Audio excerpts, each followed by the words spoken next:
La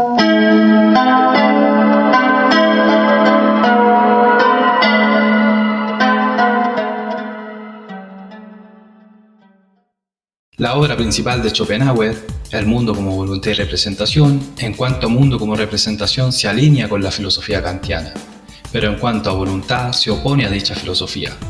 Para Schopenhauer, el mundo es representación en su manifestación. En cuanto a su superficie, en esto no discute con Kant, ya que considera el mundo como algo subjetivo, como un conjunto de representaciones del sujeto. En lo referente al mundo como voluntad, su filosofía sigue planteando y entendiendo el fenómeno y la cosa en sí. No obstante, para Schopenhauer hay un acceso a la cosa en sí. El ser humano no se limita a conocer solo el fenómeno, sino que también le es posible acceder al núcleo del mundo. Este acceso es posible mediante la voluntad. Esta vivencia la considera más profunda e intensa que la que se da en el conocimiento mediante la sensibilidad y la intuición. Para Marx, lo primero es la materia, luego viene la idea. Esto lo propone en relación con Hegel, pero de una manera invertida. La materia es la realidad primaria y lo ideal es su manifestación. El materialismo de Marx es un materialismo práctico que busca mostrar cómo debería ser el mundo, cómo modificar el mundo y por tanto no se limita a interpretarlo. Todo en el mundo es un producto histórico de la actividad del ser humano, es decir, no hay nada que no dependa de las condiciones materiales. Condiciones sociales y condiciones de producción. Marx fue un revolucionario y el padre del materialismo histórico. Su mayor influencia fue la filosofía de Hegel con sus conceptos de devenir y contrarios. No obstante, en la filosofía de Marx se destacan las ideas de una sociedad ideal con ausencia de clases sociales y el fin de la lucha entre el capitalismo y el proletariado. Igualmente es una filosofía que conduce al ateísmo, ya que promueve la autonomía y autosuficiencia del ser humano. Kierkegaard busca una transformación en la vida cristiana. Tiene como fin una renovación de la existencia cristiana por medio de una preponderancia de la acción por sobre la teoría, la subjetividad del yo por sobre la objetividad neutral. Para Kierkegaard no tiene sentido saber infinitamente sobre cosas solo con el fin de hacer ostentación del conocimiento, porque lo realmente importante es el reconocimiento de la verdad, su interiorización y la manera por la cual le permitimos a la misma dirigir la existencia. Desde su punto de vista, el ser humano se encuentra solo en el mundo y poco le sirven las teorías y leyes en donde clasificar sus acciones. Por tanto, si no hay leyes y teorías que guíen las acciones, no queda más que dar un salto hacia la paradoja en el que se revela la libertad, pero también una profunda angustia que revela a la nada. La existencia humana es paradojal e individual. Frente a esto surge la fe como obediencia a los designios de Dios y despojo de todos los conceptos. Nietzsche se consideraba a sí mismo como un inmoralista.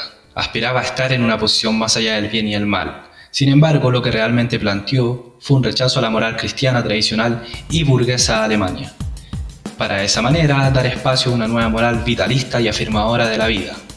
Por tanto, esta nueva moral implica una transvaloración, una transmutación de los valores.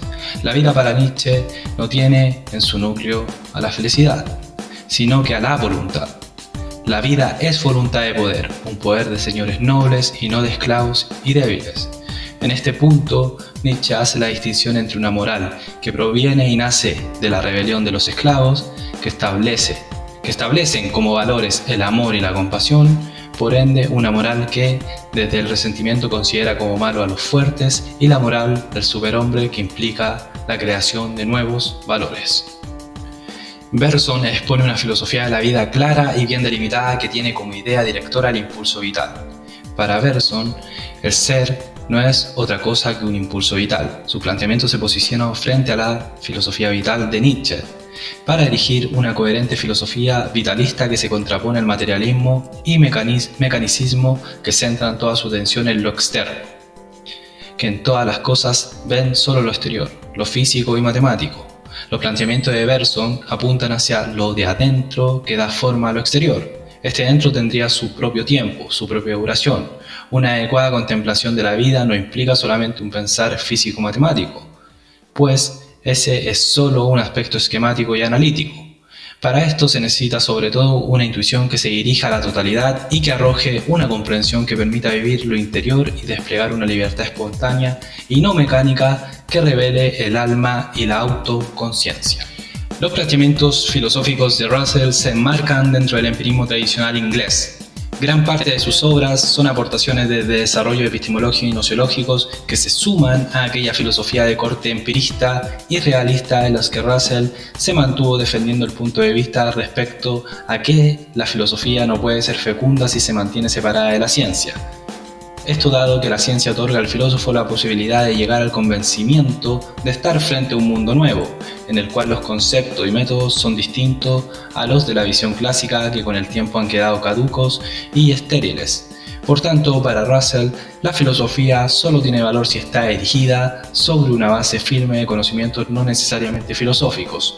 Igualmente, Russell adopta la filosofía del atomismo lógico, consistente en una mezcla de empirismo y lógica. Desde esta filosofía pretende llegar a los átomos, pero no a átomos físicos, sino que a átomos lógicos como fundamento de cada proposición atómica y hecho atómico.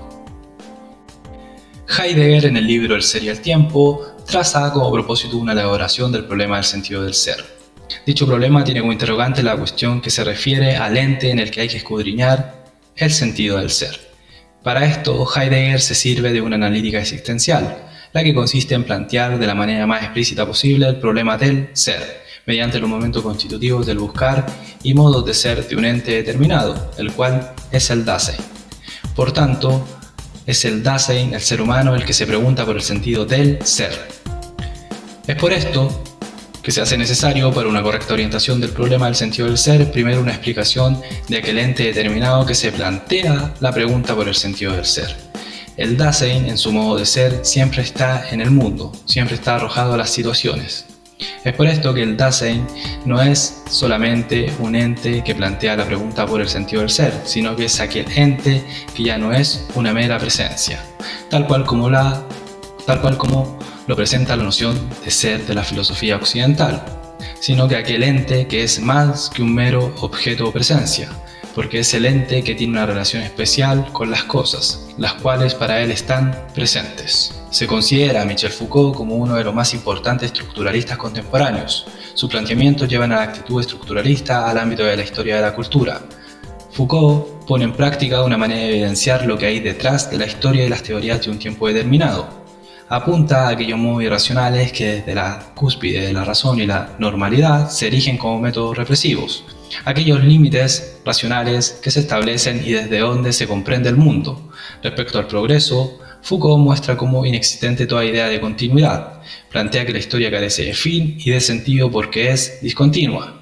La historia de la cultura tiene en sus bases epistemes que la dirigen. Estas epistemes son un conjunto de campos del saber que se relacionan entre sí, actúan de manera inconsciente y terminan constituyendo los campos del saber de una época.